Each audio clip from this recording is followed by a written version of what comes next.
adalah pertemuan kita yang ke-12.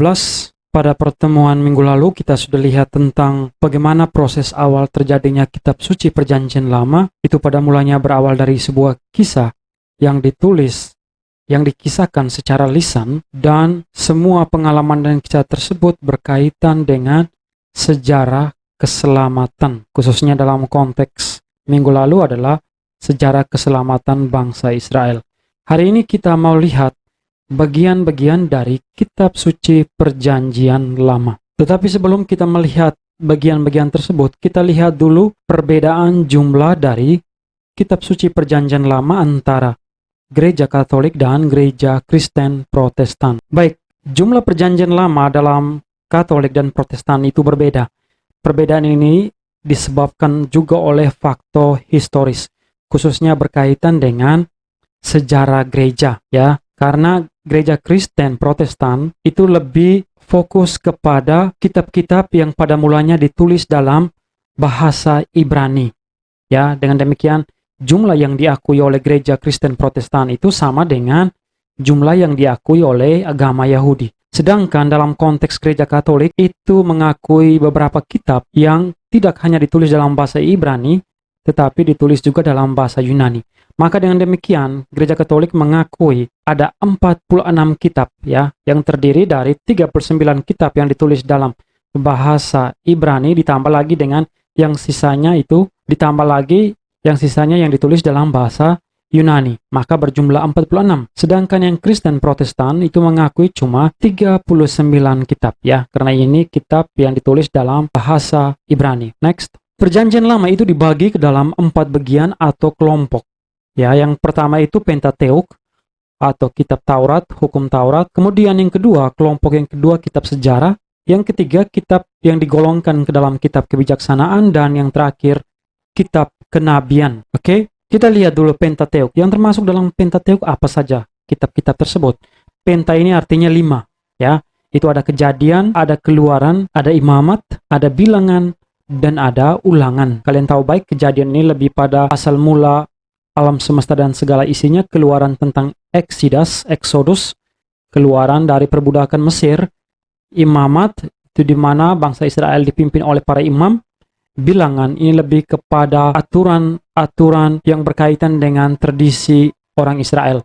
Kemudian Ulangan ini semacam pengulangan kembali apa yang telah terjadi pada kisah dari kitab sebelumnya. Yang berikut kita lihat apa saja yang tergolong dalam kitab sejarah. Itu ada Yosua, Hakim-Hakim, Rut, 1 dan 2 Samuel, 1 dan 2 Raja-Raja, 1 dan 2 Tawarik, Ezra, Nehemia, 1 dan 2 Makabe, Tobit, Yudi, dan Esther. Oke, yang berikutnya yang termasuk dalam kitab pujian atau kitab kebijaksanaan ya, atau ya kebijaksanaan itu ada Ayub, Mazmur, ada Amsal, ada Pengkhotbah, ada Kidung Agung, Putra Sirak, Yoel, dan Amos. Oke, Ayub ini sangat menarik kisahnya, kalian tahu baik itu bagaimana kita bisa melihat cerminan atau gambaran tentang berkat dan kutukan ya dari kisah Ayub.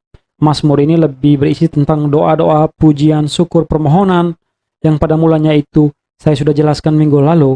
Pada mulanya adalah doa dan permohonan orang Israel yang pada mulanya disampaikan secara lisan kemudian tertulis di bait Allah. Amsal, Pengkhotbah, Kidung Agung ini dengan pembahasan yang sedikit romantis, ini hanya mau menekankan hubungan antara Yahweh atau Allah itu diibaratkan dengan hubungan sepasang kekasih suami istri ya. Kita lihat yang berikut. Yang tergolong dalam kitab kenabian apa saja? Atau para nabi, Yesaya, Yeremia, ratapan Yeremia, Baruk, Yeskiel, Daniel, Hosea, Yoel, Amos, Obadya, Yunus, Mika, Nahum, Habakuk, Zefanya, Hagar, Zakaria, Maleaki. Baik, 4 kelompok kitab tersebut ya, kitab-kitab Pentateuk, kemudian sejarah, kebijaksanaan, dan para nabi, itu semua berisi tentang hal-hal ini, yakni asal-usul kehidupan, janji, pembebasan, kemudian tentang aturan dan silsilah, kemudian cerita epos kenabian, ini tentang cerita kepahlawanan, maksudnya bagaimana para nabi itu berlaku sebagai seorang pahlawan. Mereka adalah alat atau instrumen dari Yahweh. Oke? Jadi kalau kita membaca kitab Perjanjian Lama itu kita melihat bagaimana pergerakan para nabi itu seperti seorang pahlawan ya. Contoh gamblangnya atau tegasnya itu kita bisa lihat pada figur Musa yang menyelamatkan umat Israel dari Exodus ya, keluar dari Mesir. Juga berisi nasihat, doa, dan pujian. Ini lebih pada Pengkhotbah, kemudian Mazmur, Amsal, Oke, dan sekarang kita lihat juga mana sajakah kitab-kitab yang digolong dalam kitab Nabi Besar. Mengapa disebut Nabi Besar? Karena keempat kitab ini tebal, ya, dari segi isi itu sangat tebal. Oke, itu Yesaya, Yeremia, yang tergolong dalam Yeremia, Baruk, Ratapan, karena dipercaya bahwa Yeremia yang menulis, Baruk dan Ratapan, Yeskiel, dan Daniel.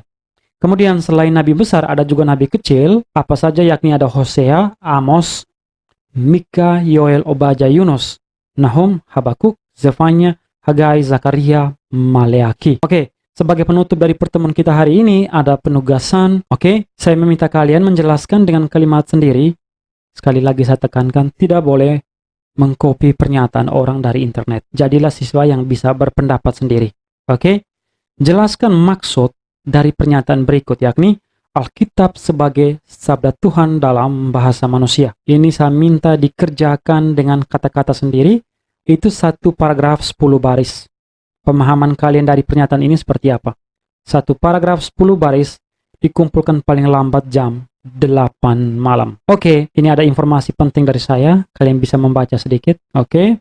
Dan yang terakhir, sampai jumpa di lain kesempatan.